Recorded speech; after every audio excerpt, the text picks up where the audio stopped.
Genghis Khan and his family weren't just rulers, they were forces of nature. During his lifetime, it's estimated they were responsible for the deaths of nearly 10% of the global population. Yes, 10%. Their conquests were so vast and devastating that some scientists even suggest the decline in human population caused by Genghis Khan's campaigns temporarily altered Earth's carbon footprint. That's how intense and widespread the destruction was. Entire cities were leveled, cultures were absorbed or wiped out, and yet the most terrifying part isn't the violence, it's how methodical, strategic, and coldly effective the Mongol war machine really was. But now, get ready to be absolutely stunned, because what we're about to uncover might be one of the most incredible archaeological discoveries of the 21st century. Scientists believe they've finally found it, the long-lost tomb of the mighty Genghis Khan. For centuries, this site remained untouched, hidden, and cloaked in layers of secrecy and legend. And now it's potentially been unearthed. To make it even more mind-blowing, Joe Rogan, yes, the Joe Rogan, recently discussed this jaw-dropping discovery on his podcast, shedding light on what might be one of the most unsettling archaeological findings in modern history. So what's the big deal about Genghis Khan's final resting place? Why has its discovery caused such a massive stir? Well, because not only was the location unknown for centuries, but the artifacts buried within it, some of which are now being revealed, might completely rewrite parts of our historical understanding. Think about it. This is the tomb of one of the most influential, feared, and mysterious rulers the world has ever known. What lies within it? Weapons? Gold? Secrets? Or perhaps, something even more shocking? For decades, the whereabouts of Genghis Khan's tomb have been a source of mystery and obsession. Historians, adventurers, and treasure hunters have all speculated endlessly about where he might be buried. The secrecy was by design.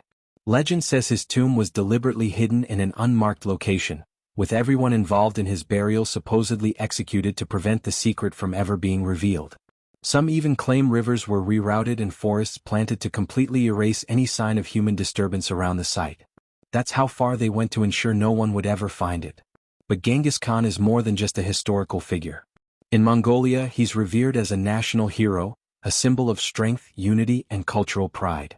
The search for his tomb isn't just an archaeological quest, it's a deeply spiritual mission. For many Mongolians, discovering the tomb would be like uncovering a sacred chapter of their ancestral soul. It would be a moment of immense cultural significance, redefining not just history books but identity, tradition, and national legacy. Over the years, countless theories have circulated about where Genghis Khan might be buried. Some believe it's somewhere near his birthplace, nestled within the broad Mongolian steppe. Others argue it's hidden deep in the wild, mountainous regions of the country, where few humans ever tread. The vastness and ruggedness of the terrain make it a nearly impossible task to explore every potential spot. The mystery has fueled legends and inspired everything from novels to documentaries to wild conspiracy theories. Recently, however, Joe Rogan and his guest on The Joe Rogan Experience went deep into this topic, discussing some highly classified and secretive archaeological discoveries that have emerged over the past 5 years. They explored whispers of advanced scanning technologies, ancient climate records, and even satellite data pointing to one shocking possibility. The tomb might have already been located, and what lies inside could shake the academic world to its core. Before diving into what was actually discovered, it's important to take a step back and truly understand who Genghis Khan was, and why his name still echoes through history like thunder. Born as Temujin in the 12th century, Genghis Khan rose from a life of hardship on the harsh Mongolian steppe to become the ruler of the largest contiguous empire in history. His journey wasn't just about battles, it was about vision, unity, and relentless ambition. He did what no other leader could: unite warring nomadic tribes under one powerful banner. His military campaigns were nothing short of revolutionary. Genghis Khan was a master of strategy, a genius in psychological warfare, and a man who could turn chaos into calculated triumph. In 1219, during the Battle of the Jaxartes, he crushed the Khwarezm Empire using innovative battlefield tactics and superior mobility.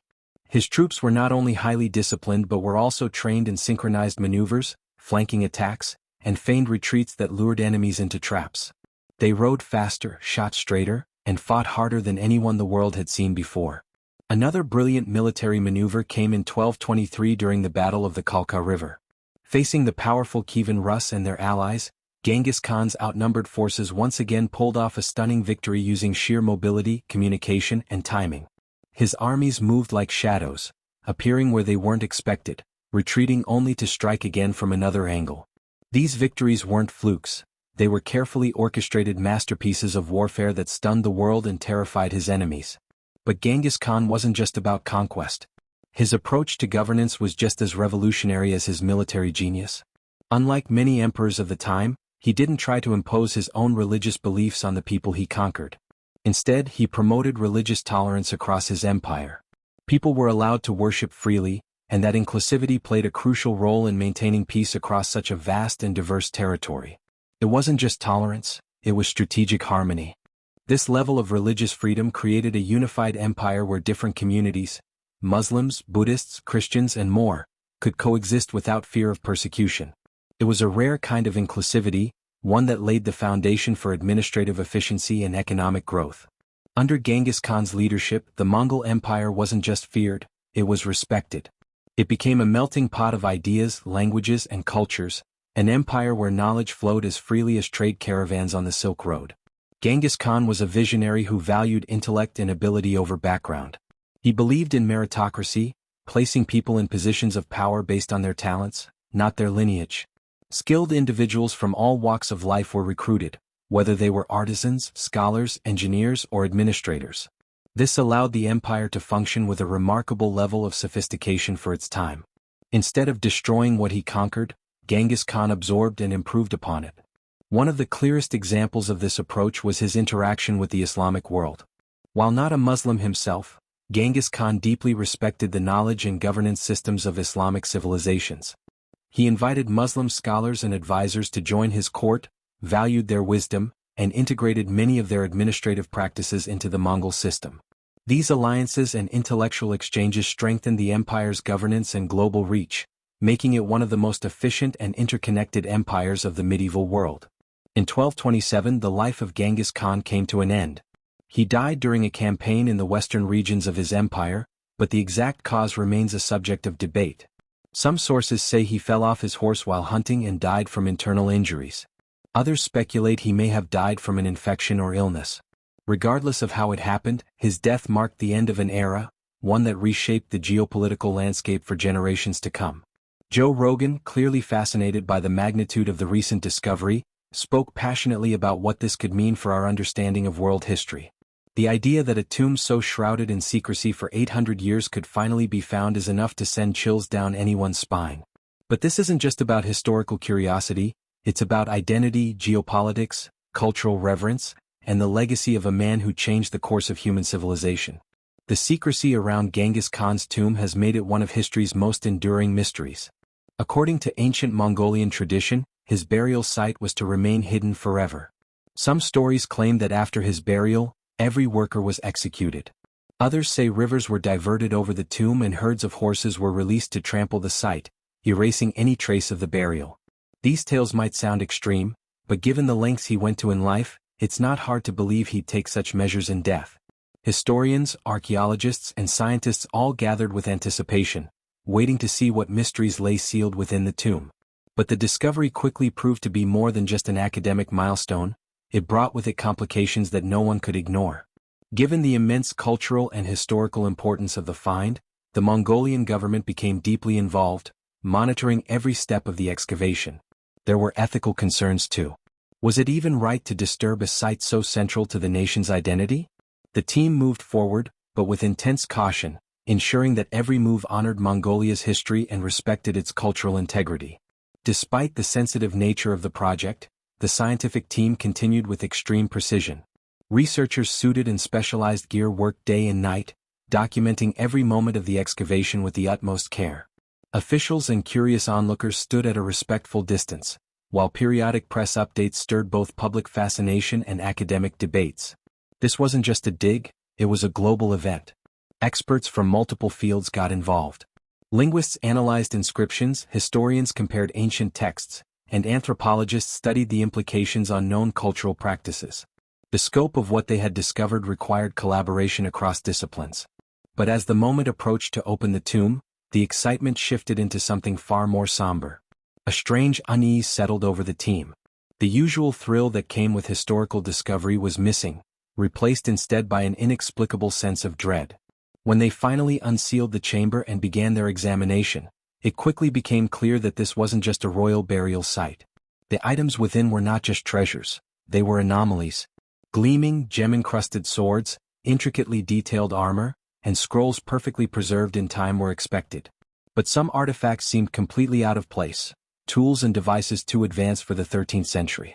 The team found mechanical structures with unknown purposes, intricate gears and materials that defied categorization, and relics unlike anything documented in Mongol history. Even more shocking were the symbols etched into these devices, language systems unrecognizable to any scholar. These weren't random markings. The precision of the carvings suggested the use of advanced tools, potentially even some form of machinery, the kind that should not have existed at that time. Some scientists theorized these were created with a technology lost to time, or perhaps never part of our known history in the first place.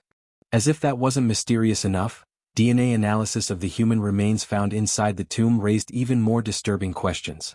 The genetic markers didn't align with any known human lineage. They were completely anomalous, showing traits that no modern or ancient genetic database could match. What did that mean? Could Genghis Khan have belonged to a now extinct lineage? Or was this evidence of something even more extraordinary? The implications were staggering. The more scientists uncovered, the less sense it all made. Ritualistic objects found nearby hinted at belief systems unknown to Mongol traditions, some appearing more cosmic than spiritual. Among these strange items was a parchment that seemed to be a map, yet none of its landforms matched any known region on Earth. It was as if it depicted another world entirely. Even more bizarre were translucent stones found scattered around the tomb. These stones emitted a faint glow and caused nearby electronics to malfunction. Cameras, sensors, even lights. It was as though they radiated some kind of unknown energy. The team realized they weren't just uncovering ancient history. They were dealing with something that crossed the boundaries between science and the unexplained. If these findings truly came from Genghis Khan's time, they suggested something almost impossible, that he or those around him may have had access to advanced knowledge, technology, or even contact with unknown entities. This wasn't just archaeology anymore, it was a paradigm shift. As word spread, experts around the globe reacted with a mix of skepticism and wonder. Some dismissed it all as an elaborate hoax. Others believed the artifacts might have come through ancient trade routes. But a third, more radical group began suggesting that this discovery might indicate contact with something not entirely human. The debate escalated rapidly. Leading universities launched independent investigations. Laboratories began intense carbon dating, chemical testing, and cross-referencing of ancient texts. No single field of study could claim ownership of the mystery. Linguists, biologists, engineers, all joined forces to try and decode what these symbols meant, what the strange metals were made of, and what kind of civilization could have produced them. Every new test, every scan, every translation only deepened the mystery. The story of Genghis Khan, a figure we thought we understood, was beginning to evolve into something no one had ever imagined possible. As this mystery unraveled, it reached unexpected corners of popular culture.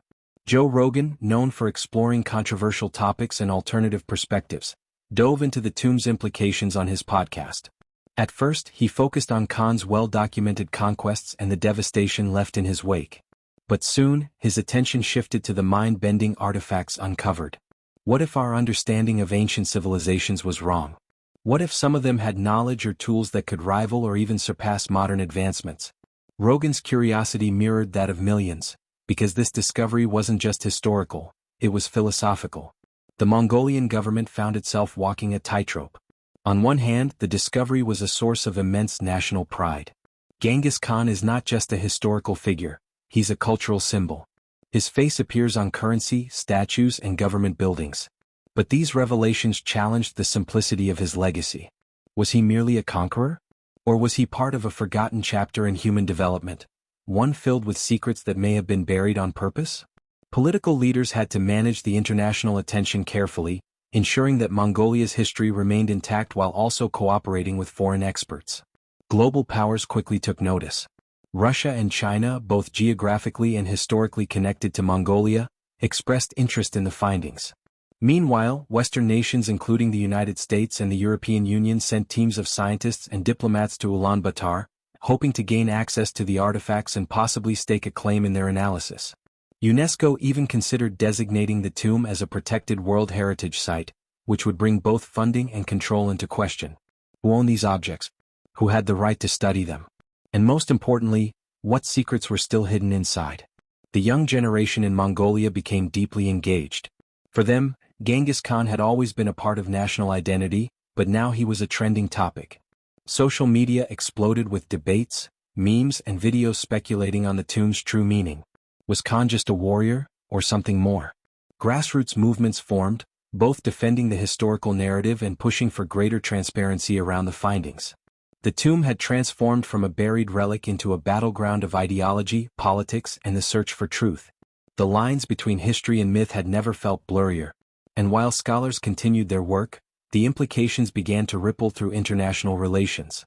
Suddenly, an ancient tomb had become a geopolitical chess piece. Alliances were tested. Governments started funding independent research. Conferences were held. A tomb that had once been lost to the sands of time was now pulling modern civilization into its orbit. Questions of cultural ownership clashed with scientific curiosity. Speculation about extraterrestrial contact battled with historical revisionism. But one thing everyone could agree on: this was no ordinary discovery. Rogan continued to explore the deeper implications. Some of his guests believed that we were witnessing the rediscovery of a lost civilization, perhaps one that predated all known empires.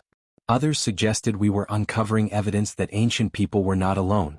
Could it be that Genghis Khan had stumbled upon a technology from a distant past, or a distant world? While the claims were extraordinary, so too were the artifacts.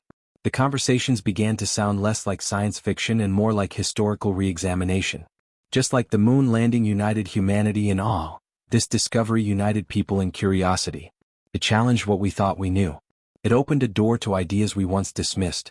And it forced us to admit that maybe, just maybe, we've only scratched the surface of our own story. As scientists and historians continue to dig deeper, there's no telling what new secrets might be revealed. One thing's for certain: this discovery isn't over. Not by a long shot. And if there's one thing Joe Rogan has reminded us time and again, it's that the right question can be more powerful than the right answer. So now we ask, what else is out there? What other truths have we buried, ignored, or forgotten? And are we ready for the answers when they come?